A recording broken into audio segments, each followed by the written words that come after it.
나는 남을 실망시키며 살기로 했다. 나 먼저 생각해도 괜찮다. 당신이 로또에 당첨되었다고 상상해보자. 당신은 워낙 마음씨가 고운 사람이라 당첨금을 착한 일에 쓰기로 결심합니다. 친구들과 술자리를 가지면 당연히 당신이 쏘고 길거리에서 구걸하는 사람을 보면 큰돈을 쾌척합니다. 누구라도 당신의 집 초인종을 누르고 딱한 사정을 이야기하면 당신은 척척 돈을 내어줍니다. 제가 장담할게요. 수많은 사람들이 당신을 사랑하게 될 것입니다. 어느 자리에 가나 서로 당신 옆자리에 앉으려고 싸움이 벌어질 거예요. 온갖 단체와 모임에서 당신에게 회장이 되어달라고 애걸복걸 할 겁니다. 신문기자가 알고 기사라도 쓰면 당신의 우체통엔 팬레터가 넘쳐날 겁니다. 그러나 어느 날 당첨금이 다 떨어지고 돈을 달라면서 당신에게 왔던 사람들이 빈손으로 돌아가게 된다면 어떻게 될까요? 실제로 로또에 당첨된 후에 알거지가 된 사람들이 증언을 합니다. 돈이 떨어지는 순간 인기도 곤두박질 친다고. 돈으로 산 친구는 친구가 아닙니다. 착한 행동으로 산 친구도 친구가 아닙니다. 당신의 영혼은 탈탈 털릴 것이고 당신의 마음은 가난해질 겁니다. 부장님은 당연히 당신을 아낄 것입니다. 야근을 밥 먹듯 하고 휴가도 반납하고 프로젝트란 프로젝트는 혼자 다 맡아서 하는 당신을. 친구들도 당연히 당신을 좋아할 거예요. 남자친구랑 싸울 때마다 전화해서 하소연을 해도 언제나 잘 들어주고 위로해주는 당신을. 남자친구 역시 당신을 사랑할 겁니다. 자신이 필요할 때만 만날 수 있는 당신을. 일상은 무대가 되고 사람들은 배우가 됩니다. 심리학자 미하이 칙센트미하이는 말했습니다. 사람들은 자기 안에 담긴 것을 행동으로 옮기려 하지 않고 남에게 인정받기 위해 해야 한다고 생각되는 행동을 한다. 한마디로 진실로 행동하지 않고 과시를 한다. 그러다 어느 날 당신의 감정 잔고가 바닥이 나면 어떻게 될까요? 아마 쓰디쓴 순간이 찾아올 거예요.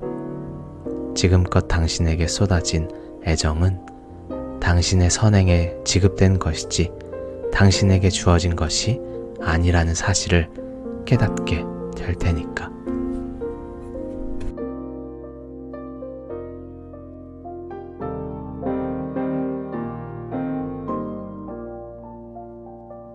나에게 충실하면 달라지는 것. 여기 일생을 남편에게 헌신하느라 직장도 포기한 아내가 있다. 그 남편이 잘 나가는 젊은 여자랑 바람이 나서 집을 나서며 말한다. 당신은 수준이 너무 낮아. 여기 과로로 건강을 해친 프로젝트 매니저가 있다. 상사가 그 소식을 듣고 말한다. 프로젝트 매니저가 그렇게 스트레스에 취약해서야 어디 써먹겠어? 여기 자식에게 집까지 사주느라 노후 준비를 제대로 못한 부모가 있다. 그 자식이 부모의 입원 소식을 듣고 말한다. 내가 간병인은 아니잖아? 참으로 아이러니가 아닐 수 없다. 사랑을 얻기 위해 많은 것을 포기할수록 사랑이라는 원래의 목표로부터 점점 멀어진다. 상대는 당신의 헌신은 항상 샘솟을 테니 굳이 대가를 지불할 이유가 없다고 여긴다. 그러니 이용만 당할 뿐 존중받지 못한다. 자신에게 충실하면 상황이 바뀐다. 자신의 모난 구석도 내보일 수밖에 없다. 내가 납득할 수 없는 남의 기대는 채워줄 수 없다. 당연히 당신은 마냥 편하고 좋은 사람이 아닐 것이다. 모두의 마음에 들지 못할 것이다. 마틴 루터 킹은 말했다. 굳이 전쟁을 선포하지 않아도 적을 만들 수 있다. 내 생각을 그냥 말하기만 하면 된다. 그러나 똑같은 방법으로 친구를 만들 수도 있다. 솔직한 당신의 모습을 보고 당신에게 선사한 애정은 당신의 겉모습이 아니라 당신이라는 인간에게 준 선물이다. 진정한 애정과 신뢰는 빵빵한 바지 호주머니를 향하지 않는다. 그 바지를 입은 사람에게로 향하는 것이다.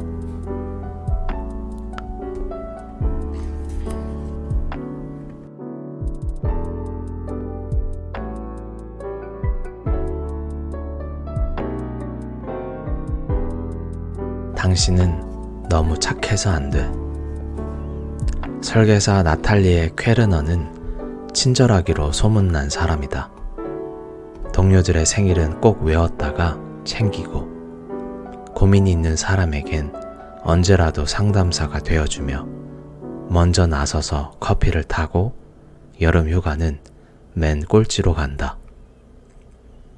동료들은 울적한 모습의 그녀를 본 적이 없다. 그녀는 늘 환한 미소를 짓는다.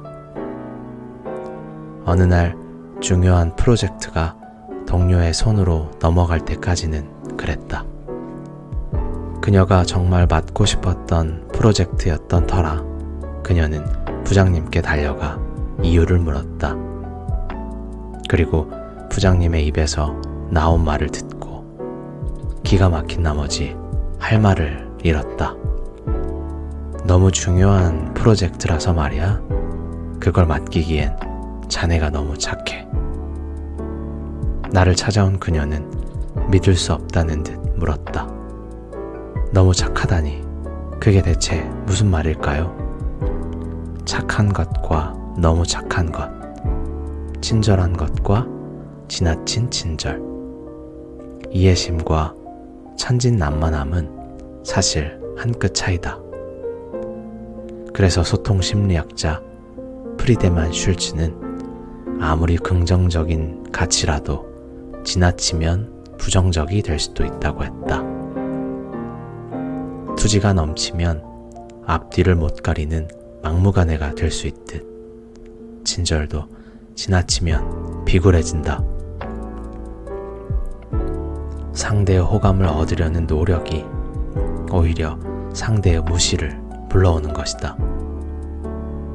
물론 나탈리에의 상사는 그녀의 친절과 착한 심성 덕에 많은 이득을 보았다. 그녀가 나서서 갈등을 중재하고 솔선수범했기에 팀 분위기는 더 좋아졌다. 하지만 책임이 막중한 업무가 닥치자 그녀의 이런 노력은 오히려 그녀의 적이 되었다. 이 프로젝트를 맡기엔 너무 착하다라는 말은 당신이 해낼 수 있을 것이라고 믿지 못하겠다라는 뜻이다.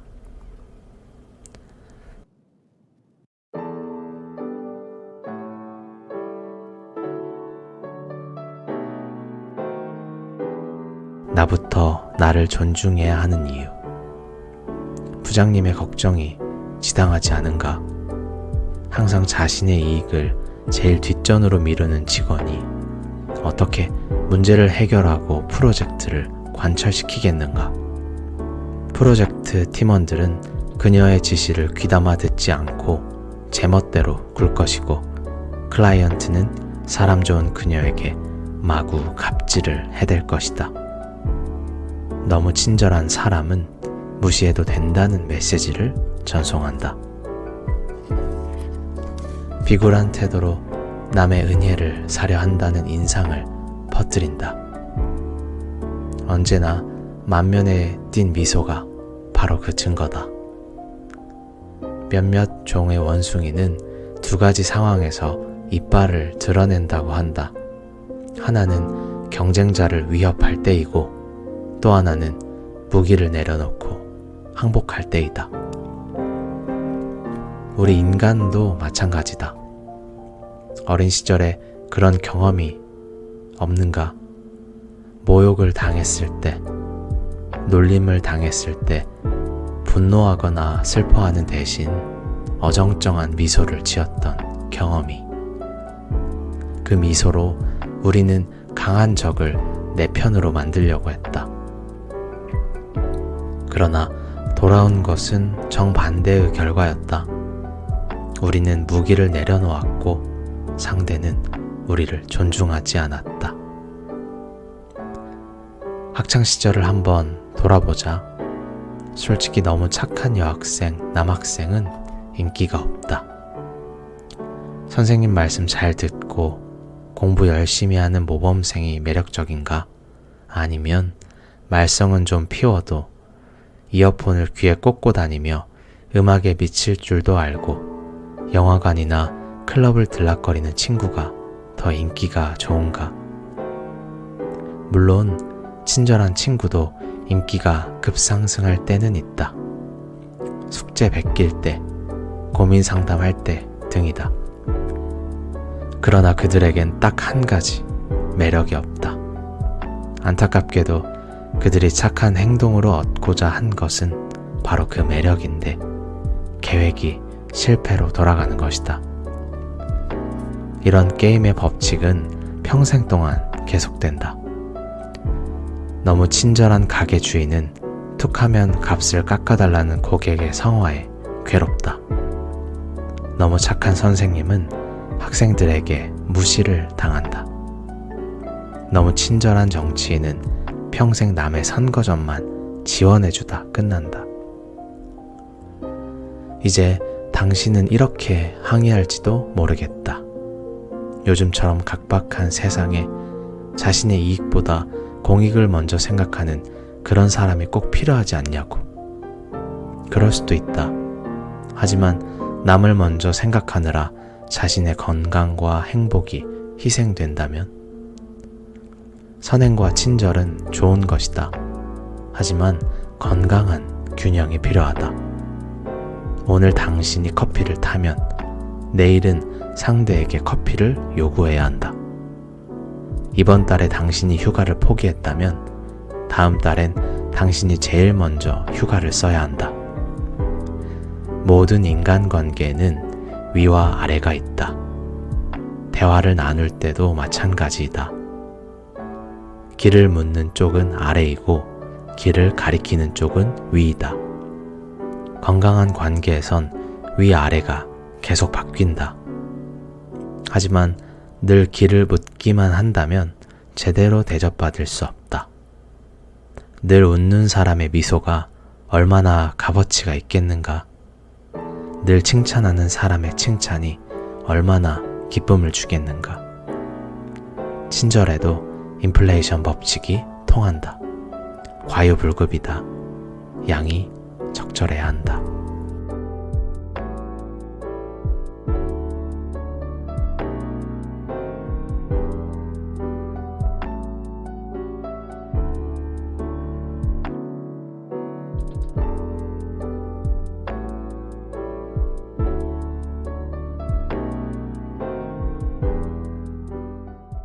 남을 실망시켜라.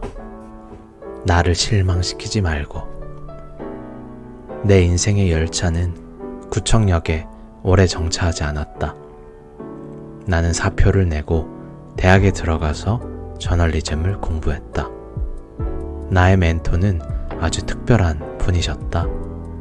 프레데릭 닐젠.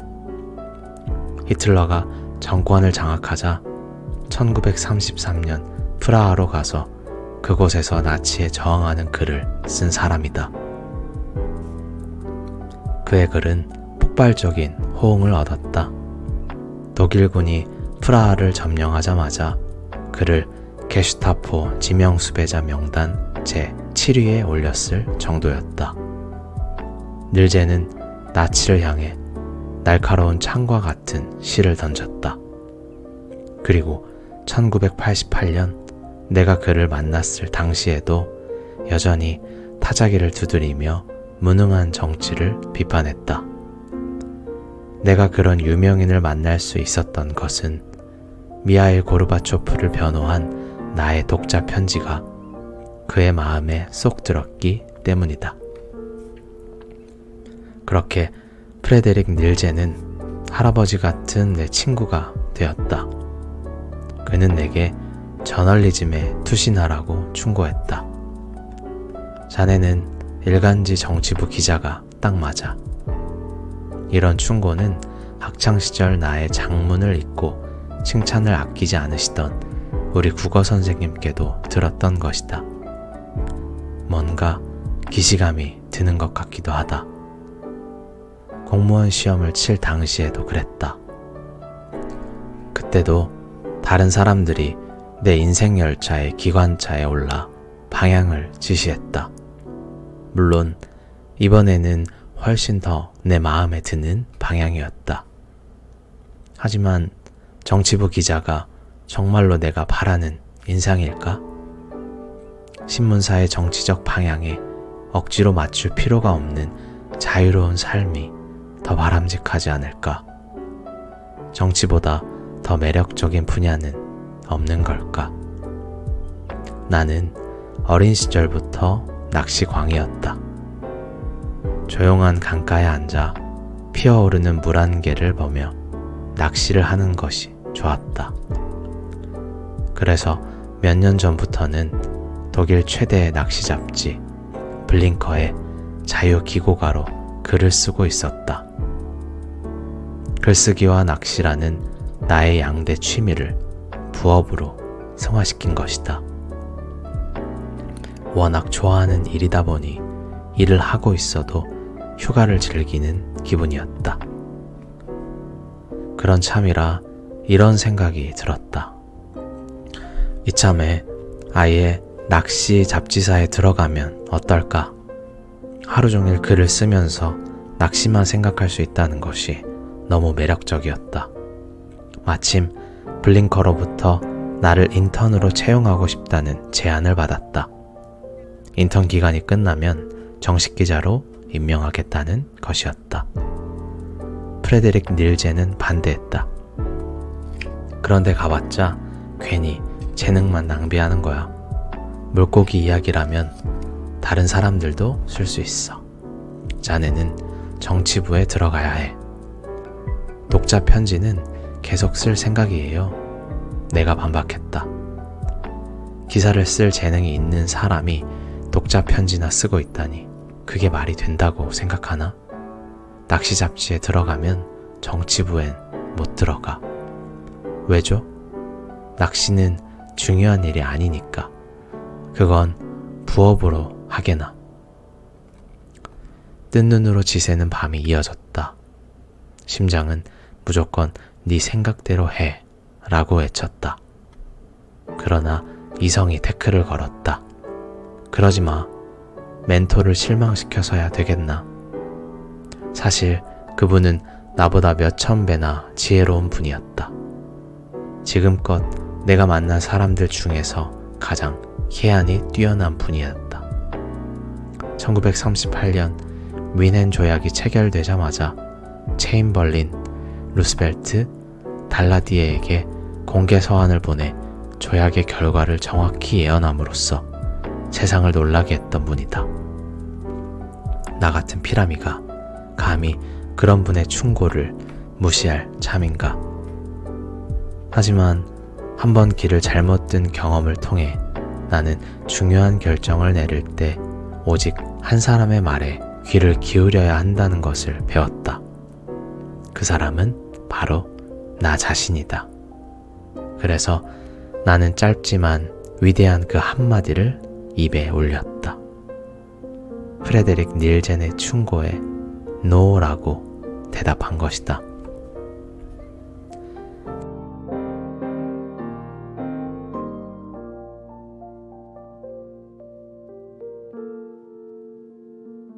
결정의 대가를 치를 준비가 되었는가? 당연히 고민이 컸다.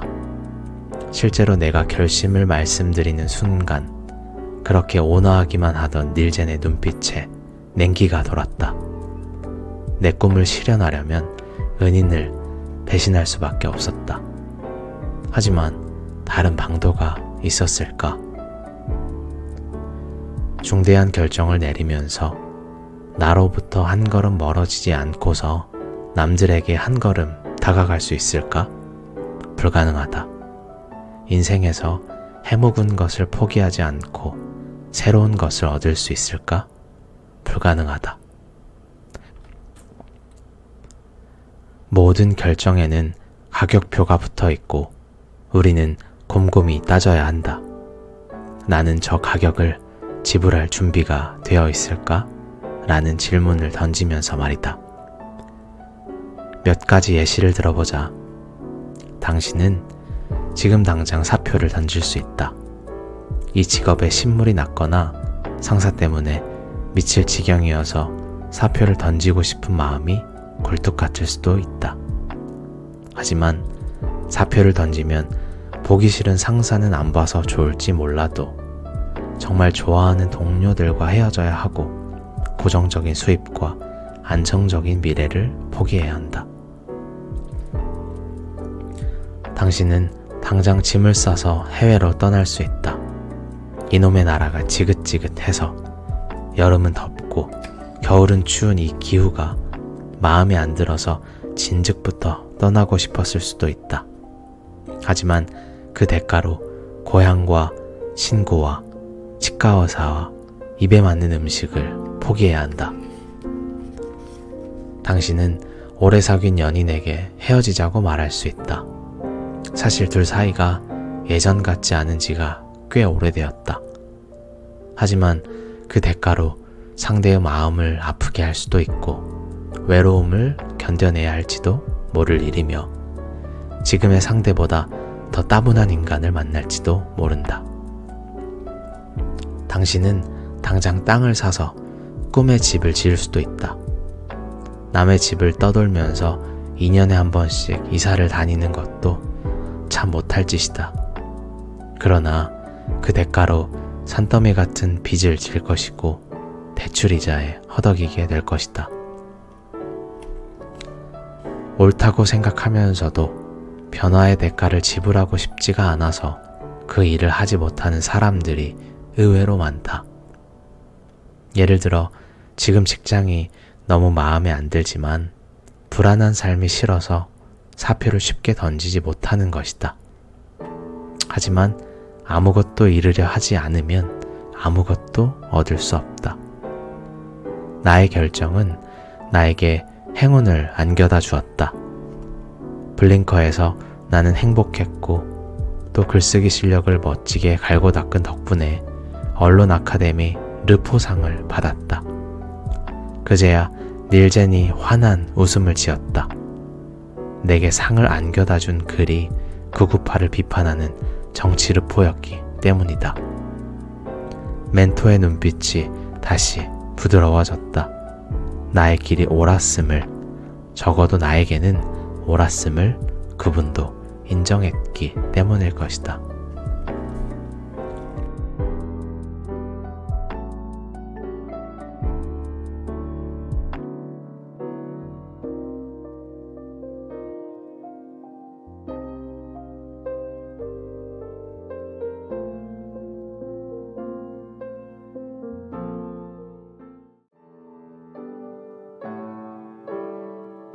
인간은 한 일을 후회하기보다 하지 않은 일을 더 후회한다.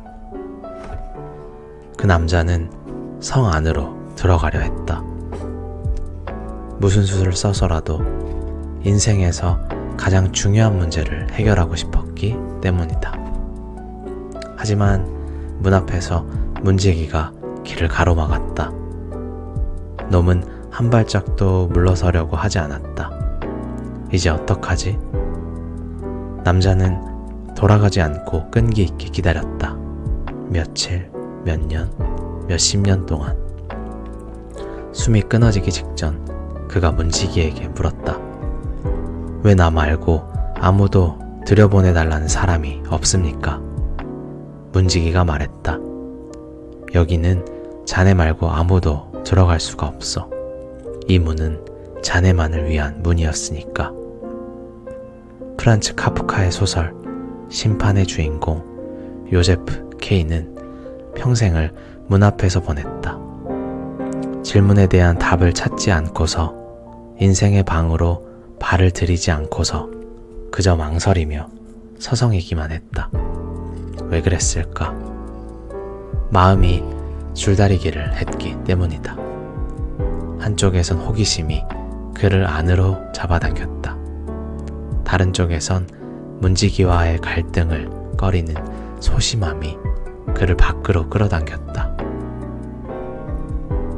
두 힘이 똑같이 강하다 보니 줄은 어느 쪽으로도 쏠리지 않았다. 중요한 결정을 앞두고 망설이거나 온 열정을 다 쏟지 않았을 때 우리의 마음엔 갈등이 휘몰아친다. 누가 누구와 싸우는지조차 모를 때도 많지만 어쨌든 마음은 제자리 걸음만 할 뿐 좀처럼 앞으로 나아가지 못한다. 심리학에선 이런 내적 갈등을 세 가지로 분류한다. 당신은 한쪽을 원하고 다른 쪽을 기피하며 둘은 절대 공존할 수 없다고 확신한다. 예를 들어 당신은 임원이 되고 싶지만 회의는 정말 질색이다. 아무리 생각해도 임원이 되면 하루 종일 회의만 하다가 날이 저물 것이다. 그래서 성문 앞에 선 요제프 K처럼 승진의 문 앞에서 결정을 내리지 못하고 머뭇거린다. 문지기인 당신의 상사는 곧 당신이 주저한다는 사실을 눈치챌 것이므로 운이 없으면 영원히 승진 기회는 날아갈 것이다. 당신은 양쪽 모두를 원하지만 둘은 공존할 수 없다. 흔히 이런 갈등을 사치라고 생각하지만 따지고 보면 꼭 그런 것만은 아니다. 예를 들어 당신은 결혼을 생각하는 연인이 있는데 얼마 전 서로 호감을 가지는 사람이 생겼다. 이게 웬 복이냐 하겠지만 이제부터 일어날 일들은 결코 사치가 아니다. 두 무더기의 건초를 사이에 둔 당나귀처럼 당신은 우유부단하게 이쪽 저쪽으로 가는 길을 반복한다. 잠 못 드는 밤이 이어질 것이고 결국엔 세 사람 모두가 힘들어진다. 그러다가 결국 두 마리 토끼를 다 놓칠 수도 있다. 당신의 우유부단한 태도에 상처를 입은 연인이 당신을 떠나고 호감을 느끼던 상대와도 시들해져 버리는 것이다. 당신은 양쪽 모두를 피하고 싶었지만 그럴 수가 없다. 예를 들어 바람이 났는데 연인에게 고백을 할 수가 없다. 연인의 마음에 너무 큰 상처를 줄 것이라는 사실을 잘 알기 때문이다. 하지만 입 꾹 다물고 있으려니 양심의 가책 때문에 당신이 죽을 노릇이다. 쓰레기차를 피하자니 똥차가 오고 있다. 이런 상황에 처하면 대부분의 사람들은 괴로워하다가 아무 일도 못한다. 너무 괴로워서 도무지 다른 생각을 하지 못한다.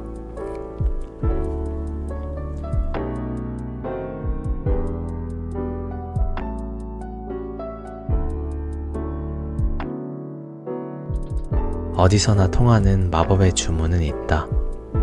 위와 같은 고민을 털어놓는 사람에게 나는 꼭 이런 질문을 던진다. 지금으로부터 30년이 흘렀다고 생각합시다. 우리 모두 나이가 제법 먹었을 것이고 세상 풍파도 많이 겪었겠죠.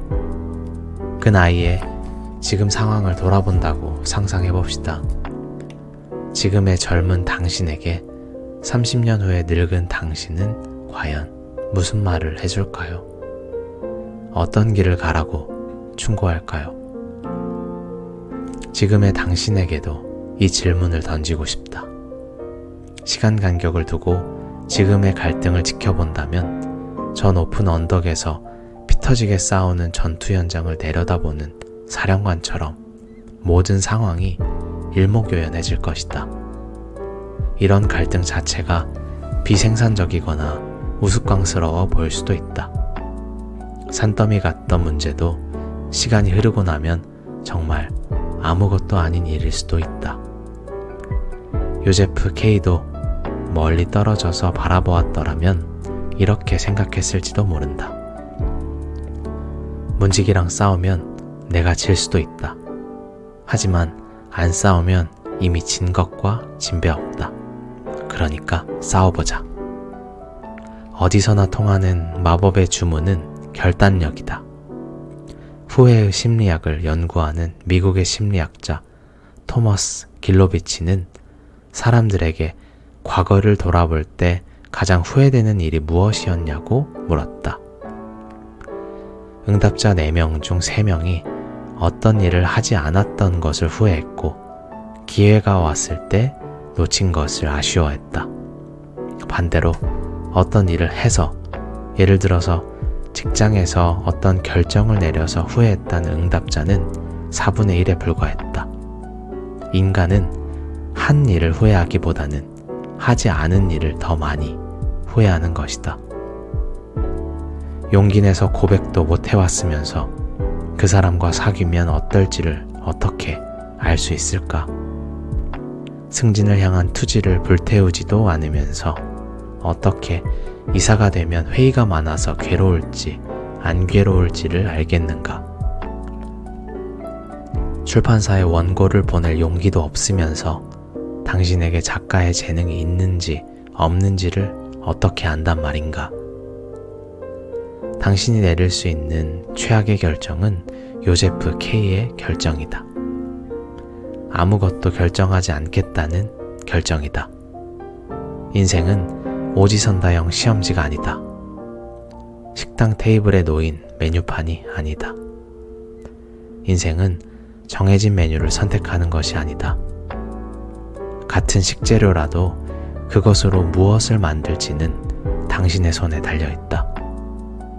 어떤 사람과 연인이 되건 어떤 직업, 어떤 우정을 선택하건 상관없다. 당신의 선택에 충실하여 그 선택을 철저히 행동으로 옮긴다면 그만큼 행복해질 확률도 높아질 것이다.